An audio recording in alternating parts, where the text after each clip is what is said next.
Maka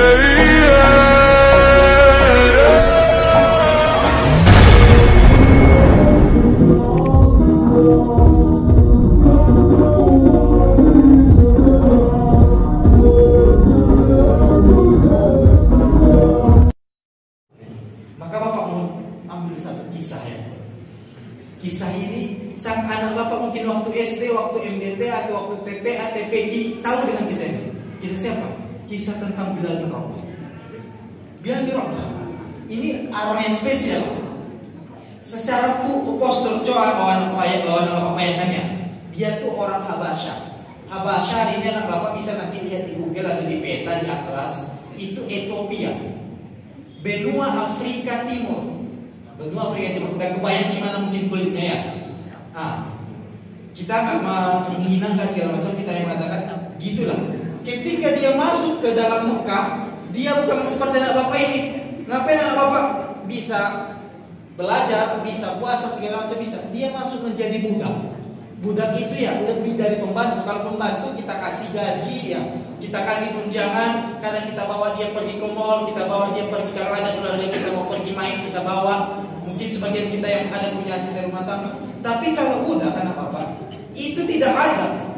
Dia cuma dikasih makan, makanya pun kadang hanya 1 kali sehari, selebihnya ia macam budak. Budak itu ya dipaksa segala macam. Maka suatu ketika kedengaranlah dia, sayup-sayup terdengar di telinganya ada suatu ajaran baru. Pada saat itu belum ada. Apa tuh? Ada ajaran yang dibawa oleh Muhammad bin Abdullah. Nabi Muhammad itu ajaran Islam. Dia nggak tahu, tapi dia dengan karena kepolosannya dia datang, ya Rasulullah, asyhadu an la ilaha illallah wa asyhadu anna Muhammadar Rasulullah. Saya bersaksi bahwa tiada Tuhan. Saya bersaksi, saya bersumpah, saya menyatakan janji setia bahwa tiada Tuhan selain Allah. Dan saya bersumpah Muhammad itu adalah utusannya. Maka itu konsekuensi orang yang spesial. Perhatikan ini yang jangan kita bahas. Ketika Bilal bin Rabah telah dijadikan sebagai pengikut Rasulullah, tahu nggak Bapak ketika Bilal bin Rabah itu berapa jumlah Islam pada saat itu? Ketika Bilal bin Rabah masuk Islam, dia masuk Islam itu di sekitar di 3 tahun awal dakwah. Itu lebih kurang menurut data yang Bapak cari di buku-buku, berbagai buku, itu lebih kurang jumlah orang 40 orang. Berapa sekarang jumlah Islam tadi? Berapa tadi? 1,8 miliar. Dan dia masuk orang yang awal ya, orang awal. Orang awal itu memang selalu mempunyai tempat yang istimewa di hati Rasulullah, tapi mempunyai perjuangan yang sangat luar biasa. Perhatikan perjuangannya. Yang pertama, dia itu budak. Nama pembantunya itu nama tuannya itu Umayyah bin Khalaf. Siapa? Umayyah bin Khalaf. Umayyah bin Khalaf ini anak Bapak karena ini siapa ya? Dia termasuk orang kaya, pengusaha, mirip apalah. Elon Musk kenal? Kenal anak Bapak sama Elon Musk? Sama siapa? Steve Jobs kenal? Kalau yang punya HP-nya Apple pasti kenal yang Steve Jobs. Dia itu yang menciptakan Apple ya. iPhone, terus ada Apple. Atau Mark Zuckerberg kenal? Nggak kenal juga? Mark Zuckerberg itulah yang menciptakan Facebook. Mereka itu orang-orang yang berpengaruh di dunia, kaya. Kira-kira seperti itulah lebih kurangnya Umayyah bin Khalaf pada saat itu. Kira-kira bisa nggak orang biasa melawannya? Nggak bisa. Tapi Bilal bukan orang biasa. Di sisi lain dia memang budak, tapi di mata Allah dan Rasulnya dia orang yang spesial. Perhatikan perjuangannya ya. Maka ketika diketahui Bilal bin Rabah ini, masuk Islam, itu kan diseret-seret Tuhan Bapak. Perhatikan, diseret-seret. Jangan kita bayangkan matahari Arab itu seperti matahari Payakumbuh jam 12 itu nggak terlalu panas Pak. Jangan kayak itu anak Bapak yang puasa saja mungkin ketika disuruh tadi siang pergi jalan-jalan ke pasar ibu, mungkin anak Bapak nolak sama Bapak mungkin. Kami puasa Pak, kenapa capek mungkin. Tapi ini Bilal bin Rabah di bawah 42 derajat Celcius dia ditarik-tarik dia pada saat itu, diseret-seret dan ditindih batu. Apa? Cuma satu loh. Nggak ada apa-apa, cuma satu permintaan Tuhannya, nggak ada yang macam-macam. Apa tuh? Kamu jangan percaya kepada Allah. Kamu kembali kepada agama nenek moyang saya. Apa tuh? Berhala. Enggak, tetap dikatakannya ahad. Satu. konsisten. Ini anak muda kan? Atau orang tua sekarang sini semuanya? Anak muda atau orang tua? Anak muda. Anak muda yang pertama pastikan diri kita itu spesial. Yang kedua konsisten. Kalau bahasa Arab itu istiqomah lah lebih kurangnya. Itu bila dia mengatakan, iya nak sakit nih, enggak. Tapi dia mengatakan ini adalah saya harus menjadi orang spesial di muka bumi ini. Kenapa? Karena saya hidup hanya sebentar, karena saya di sini hanya singgah. Saya harus membuat pengaruh kepada bumi. Tapi perhatikan anak bapak, dengan izin Allah, perhatikan ya, dengan izin Allah datanglah hamba Allah yang mulia. Siapa namanya? Abu Bakar As-Siddiq.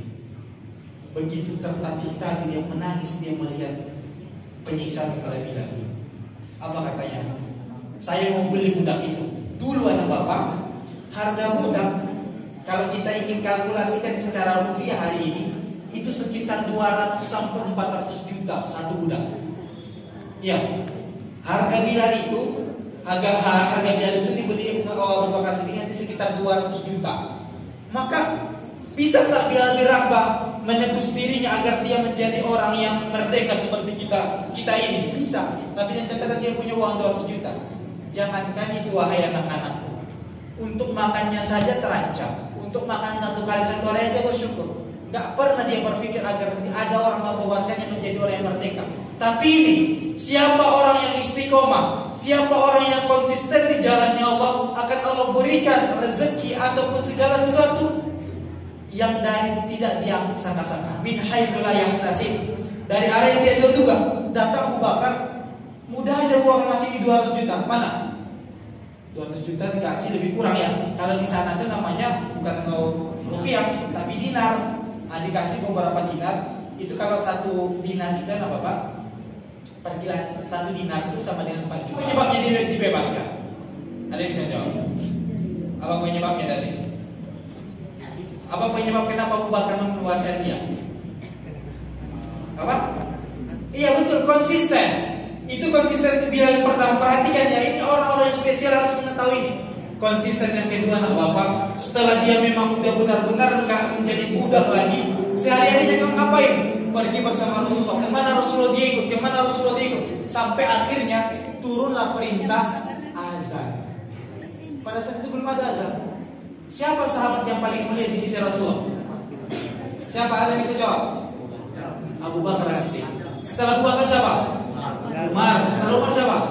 Utsman. Setelah Utsman siapa? Ali. Coba bayangkan. Di situ sahabat yang mulia ya. Di situ sahabat-sahabat yang mulia di sisi Rasulullah. Tapi mengapa Rasulullah memilih Bilal bin Rabah menjadi muazzinnya? Kenapa Abu Bakar? Ini harus kita pahami ini.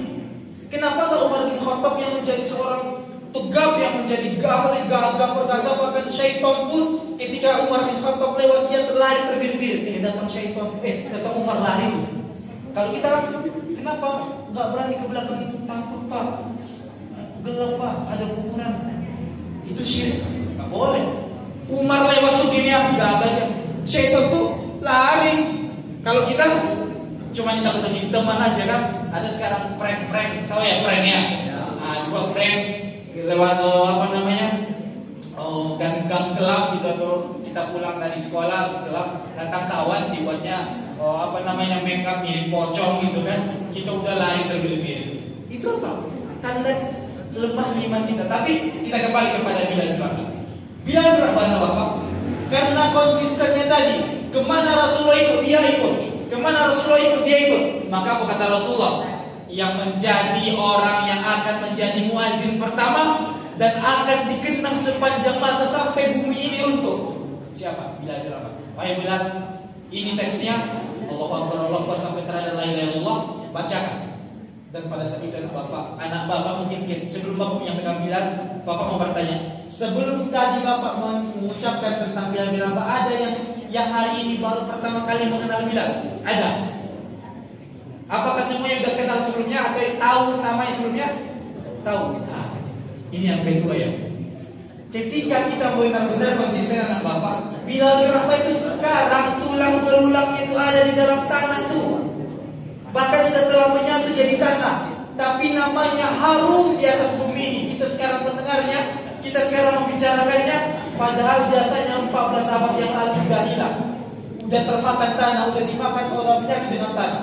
Tapi kenapa? Karena memang dia sungguh-sungguh menjalankan agama ini, konsisten dia. Yang kedua apa? Dia dimuliakan di langit dan ditahan namanya di bumi. Ditahan. Itu. Karena memang Allah Subhanahu wa taala berfirman di Quran surah Ar-Ra'd, itu kalau orang-orang yang bermanfaat untuk fil ard, fayaqtu fil ard, kata Allah, akan aku tahan namanya atau aku akan tetap berada di bumi. Nah itu. Kalau bermanfaat untuk manusia tadi. Itu yang kedua. Konsisten yang kedua Bilal apa? Selalu mengikuti Rasulullah. Ini konsisten yang ketiga yang berat. Coba bayangkan wahai anak-anakku ya. Seorang Rasulullah, siapa Rasulullah itu? Manusia yang paling mulia, manusia yang paling mulia jika Allah, bahkan lebih mulia daripada seluruh malaikat. Bahkan ketika ditimbang seluruh bumi ini, ditimbang dengan Rasulullah kemuliaannya, tidak ada apa-apanya. Saking mulianya Rasulullah SAW. Tapi coba bayangkan seorang yang paling mulia di sisi Allah bertanya, wahai Bilal, aku mendengar suara dan terompamu di surga, apa sih amalanmu wahai Bilal? Coba bayangkan. Seorang makhluk termulia di sisi Allah, seorang rasul, pemimpin para rasul, seorang yang ketika ditimbang kemuliaannya dibanding seluruh langit dan bumi ini lebih mulia dia, itu Rasulullah bertanya di hadapan Bilal, wahai Bilal, apa sih amalanmu? Kenapa saya mendengar suara kakimu di surga, sementara wajahmu, jasadmu di hadapan saya hari ini? Apa kata Bilal? Ya Rasulullah, saya nggak punya amalan apa-apa kok. Biasa-biasa aja seperti biasa. Saya sholat, saya puasa, biasa aja kok. Tolong kamu pikir-pikir dulu, hai Bilal. Itu kira-kira bahasanya. Apa kata Bilal? Oh iya Rasulullah, ada satu amalanku. Apa tuh? Ini para sahabat penasaran. Sampai Rasulullah bertanya tuh. Ketika saya buang angin atau lepas wudhu saya, atau saya buang air kecil, saya wudhu, setelah wudhu saya sholat 2 rakaat. Coba itu. Hanya setelah wudhu dia sholat 2 rakaat, terdengar suaranya di surga. Padahal wajah dan jasadnya masih hidup. Itu yang ketiga. Maksud dari pesan yang Bapak sampaikan apa, wahai anak-anakku? Wahai anak-anakku, sekarang hari ini tanggal berapa? Tanggal berapa sekarang? 27 Oktober. Anak Bapak mungkin ada di sini yang umurnya 12 tahun. Ada mungkin yang umurnya 13 tahun. Ada mungkin yang umurnya 14 tahun, 15 tahun. 20 tahun ada? 15 tahun mungkin yang paling tua ya, atau 16 tahun.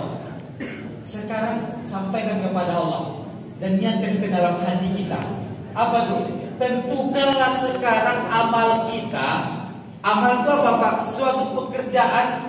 Gak usah banyak-banyak, tapi kita konsisten dan orang tak tahu. Bila berabadiah menjadi penghuni surga, karena satu cuma maksudnya ada amal andalannya. Apa amal andalannya? Ketika dia wudhu, dia sholat. Sekarang anak Bapak, Pak, saya susah lah Pak, kalau saya wudhu sholat. Nah, lalu apa amal andalanmu? Datang si siapa namanya di belakang tujuh? Siapa? Amri. Abi. Nah, contohnya Abi bilang, saya Pak, kalau untuk yang namanya sholat wudhu itu saya agak susah Pak, tapi Abi insya Allah bisa sedekah setiap subuh Pak. Cuma 500 rupiah lah Bapak, tapi 500 rupiah itu istiqomah lah Bapak. Itulah amalan andalan sampai nanti menutup mata kita, maksudnya wafat. Ada amalan dalam kita itu akan Allah sampaikan nanti di hadapan manusia-manusia nanti. Ya. Datangnya ini siapa namanya? Siapa? Dafa. Contohnya Dafa Pak. Kalau Dafa ini kalau untuk sedekah agak susah, tapi Dafa ini orangnya rajin, atau minimal sebelum tidur Dafa selalu membaca 5 ayat atau selalu membaca Al-Mulk atau membaca apapun. Tapi Dafa itu selalu konsisten Pak, sampai sakit pun dapat melaksanakan. Mudah-mudahan itu jadi amal Anda.